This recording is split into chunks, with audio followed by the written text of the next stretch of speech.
Donna, I'm not sure about that. But this draft can be quite explosive if it can get an early lead and you can start getting the resets. Because like explosive, and she's got the stack is Q. Doesn't have any stacks right now. Oh man, this could be really problematic. Let's see how he does manage to do this, as Doran actually tanking the turret, has to flash to get out of the way, and Dudu has survived for now. But now it's going to be Ona starting this one off. Can he actually tank this effectively, as the answer is no. Okay, well, it ended up working out. Flashless or no. The flash out from Pyoshik as well. He's level 5. Another Pulverize comes in as Gumayusi in trouble once again. Explosive charges on in the rocket jump from Berserker, and Gumayusi in so much trouble. There's the battle dance as we've got the flash through from Pungyan, and Pyoshik takes down Guma. Headbutt to push Carrier back as well. It is going completely ballistic here. Stick around to try to smite a second, which I think is wise in this case. Didn't have his flash. Yeah, able to just get himself over the wall pretty comfortably. I think he did actually have his flash available, but just didn't want to take unnecessary damage. As life is everywhere on this map right now. The needlework coming on in is now Doran. He throws down the equalizer, but it equals nothing, ladies and gentlemen. He's on the floor. Trampling the ground a little bit and all that sort of stuff. It's great to see.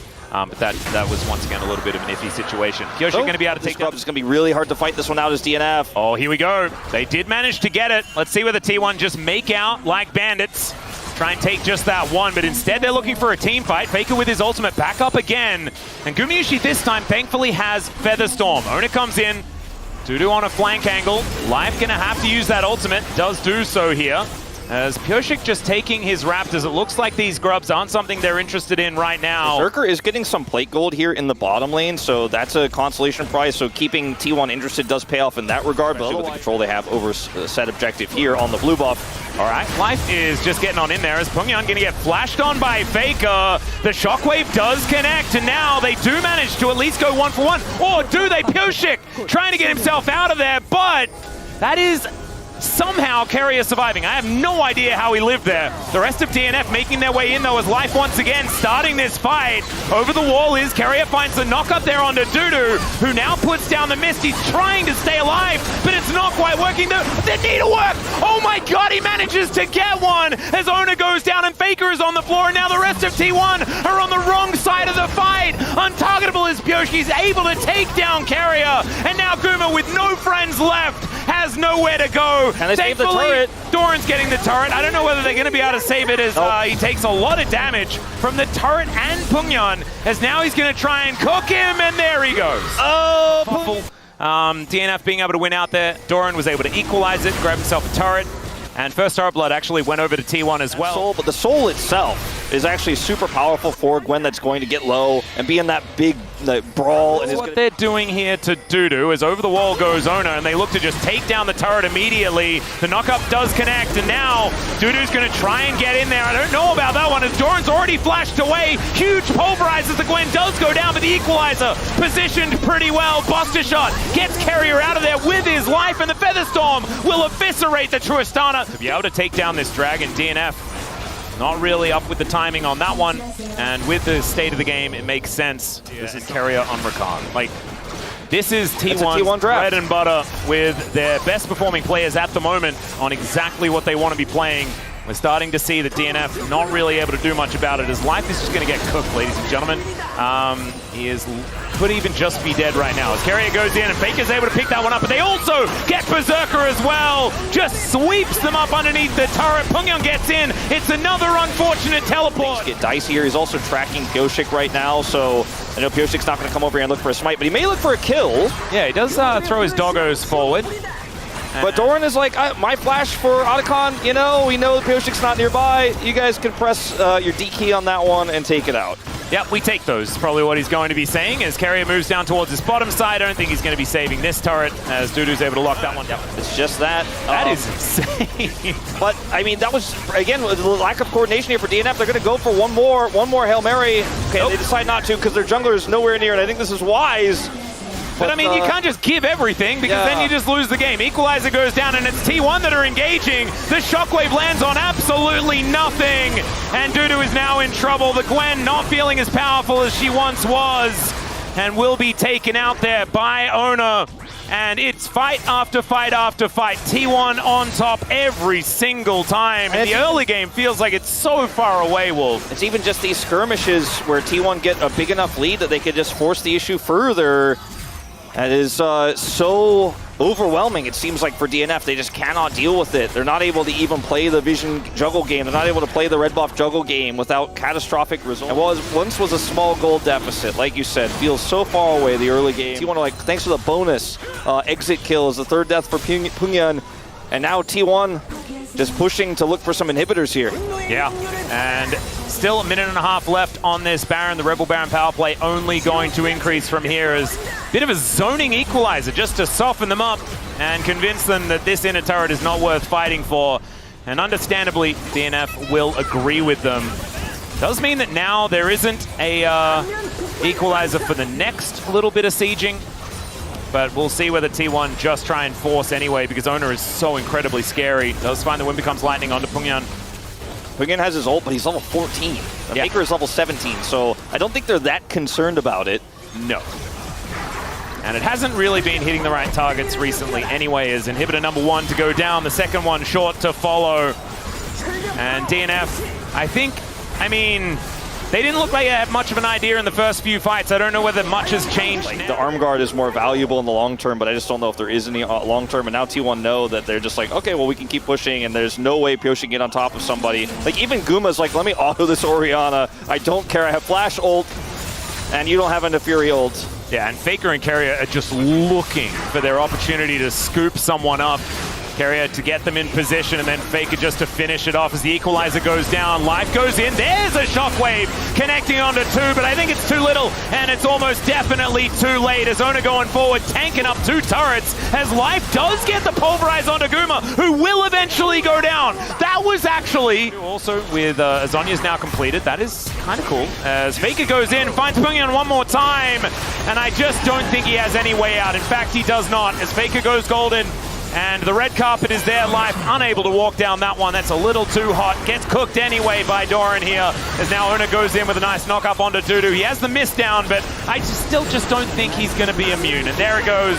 Pyoshik on the fountain. The Sand Soldiers say you are dead. And T1 will dominate in the end of game number 1. The DN Freecs woes continue here in the LCK. And a big statement win here from T1, bouncing back after that bro loss. Yeah, instead, Doran is just going to take a leaf out of our book and lock in the Gnar.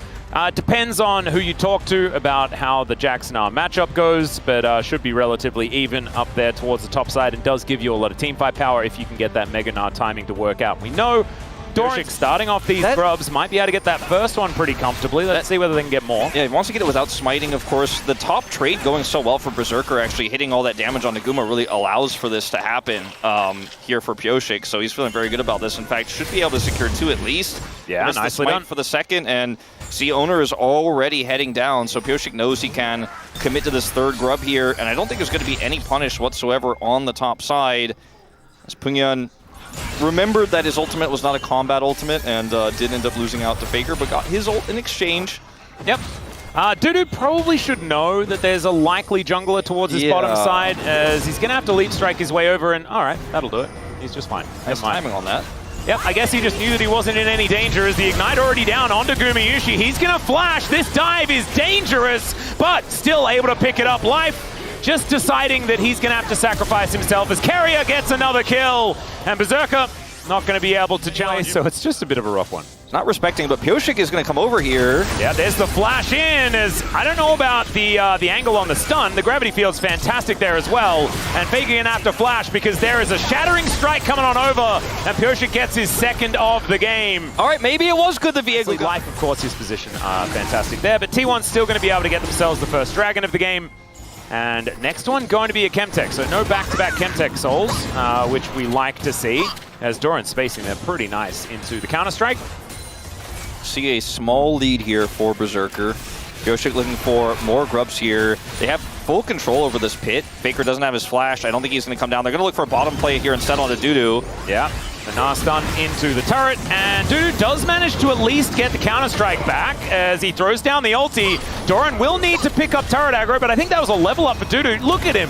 eating through these cookies, feeling a whole lot better, but still, he's going to get taken down. Nice little hop to get Doran out of there, and Do goes here for Berserker as Solar Flare goes wide. That's a lot of ultis going in directions that they didn't really want to go, but still, that is a lot of pressure onto the DN Freecs 80 carry. Doran still realizing that things are a little bit difficult here in the 1v1 as there's the Magnet Storm. He tries to get himself out. Heartbreaker comes forward. There is the Grand Skyfall, and Dudu goes down once again. Doran is still alive, and Pyoshik's on the wrong side of the map. A disastrous dive attempt here as Gumayusi down towards the bottom side, and the Wallop will take down the Rel, and things are going wrong a little earlier this time around for the DN Freecs. Yeah, this time, similarly to the top dive, they looked for the turret is their worst enemy, and Doran just is totally fine up there. And unlike the last time, they don't end up finding any success with their plays. Pungyan is now also 100% dead. Yeah, the Realm Warp, an immediate Chaos Storm interruption as Pungyan realizes that he may as well try and clear the wave. And he does do that. He is surviving for quite some time, but that's another gravity field actually in the same little skirmish. Yeah. From Doran, and he just wants to finish this one off, but there is no wave, so he takes a turret shot for fun, and Carrier, he's going to turn up. Solar Flare doesn't connect. The Rel is in the area, but Dudu is still going down incredibly low. Good Shattering Strike there just to get him out, but now Pungyan having to deal with some attention on the top side as the stun comes through, and Pyoshik not going to be here in time. Just elects to get himself stunned as they take down the Rise yet again. And that's feats of strength with the turret. At least get this Dragon back, trade it for a 1-for-1. We'll see what the Soul is, as it's not going to be Chemtech 2 games in a row, so at least that's a thumbs up for me, but... Yep, it's going to be a Mountain Soul. Okay. But Faker's going to be taking down this outer turret. I mean, this is 6 grubs for DNF, and they're losing structures all over the map. Deliver him to the middle of this fight. It's going to be an honest 5v5 as Faker makes his way down. Boomerang value actually quite high there as the Black Magnet Storm comes in from live.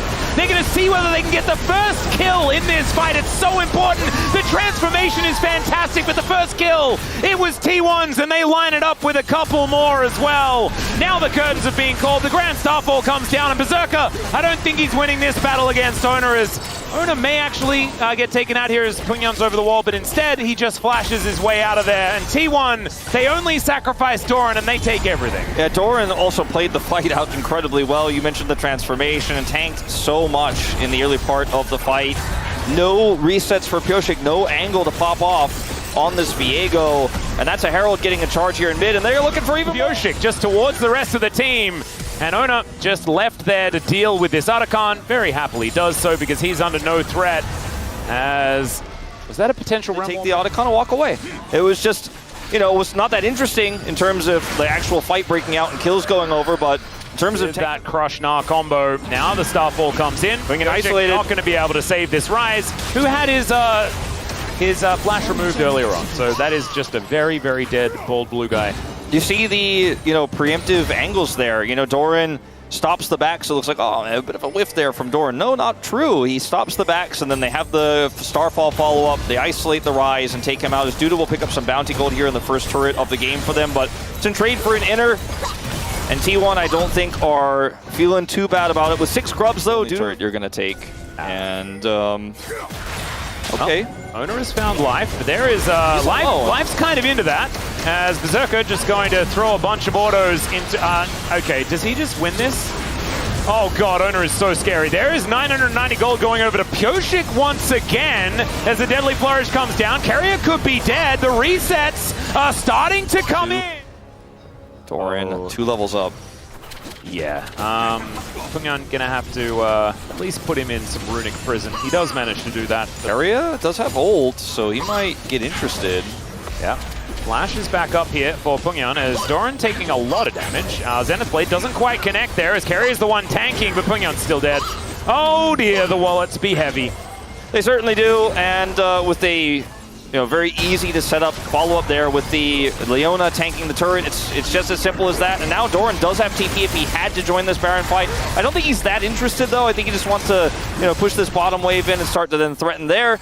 As Life and Pyoshik do show up, but it might be too late. Faker pulls off 4K on the Baron, and I just don't think there's any in here. Nope, and Pyoshik just backs away. They see the Chaos Storm as we can. It's a 4,000 gold lead in that top lane. As T1 look to siege this one out with their new Baron that they've put together. The Shattering Strike comes down once again. It's a very aggressive dive from Ona, who may actually get taken out here as Pyosik comes in. They do manage to get the kill on the Pantheon. The resets are starting to come in as Gumayusi could be in trouble. Pyosik is kind of scary, but it's Faker going absolute god mode here in the backline. Life going to be taken out. The Death Ray, my god, combined with the curtain call. T1 just say, yes, you do have a Viego, but unfortunately it's not enough. He's dead now. Through a team fight. Yep, and T1 with this wave coming through should be able to slowly end this game. Berserker looking for the outplay. Oh, does not get it. That's going to be another 300 over to Doran. Pungyan does manage to get that, but it is a very swift execution here by Gumayusi. And T1, 2-0 over the DN Freecs, and unfortunately, 3 games. The entire round robin, and unfortunately none of them were in the same series. So the 0-9 has been achieved. Well, that's the vibes you want to see. This guy has been our best jungler, in my opinion, this season, even though T1 is in the middle of the pack right now, standings-wise, to close out the round robin with a 5-4. I do think that Owner's jungle prowess cannot be denied. I think it is, it is just, frankly, he has been the most powerful. I do think there needs to be a little bit more attention given to him in draft. A lot of teams are kind of half going after Faker and trying to then otherwise ban meta picks. But, man, if you give Owner these champions that can't be damaged while they're using certain ability, he does kind of go forward. He goes forward and stays on top of you, and he wins POM. Yep, pretty obvious one here, as Xin Zhao and Pantheon are so extraordinarily good. And he will lock down player of the match for the final one in the round robin number 1. I think you're exactly right. I think this guy is the only thing that's held T1 in the top 5. Because outside of that, I think that they might have lost some other matches, right? Because even in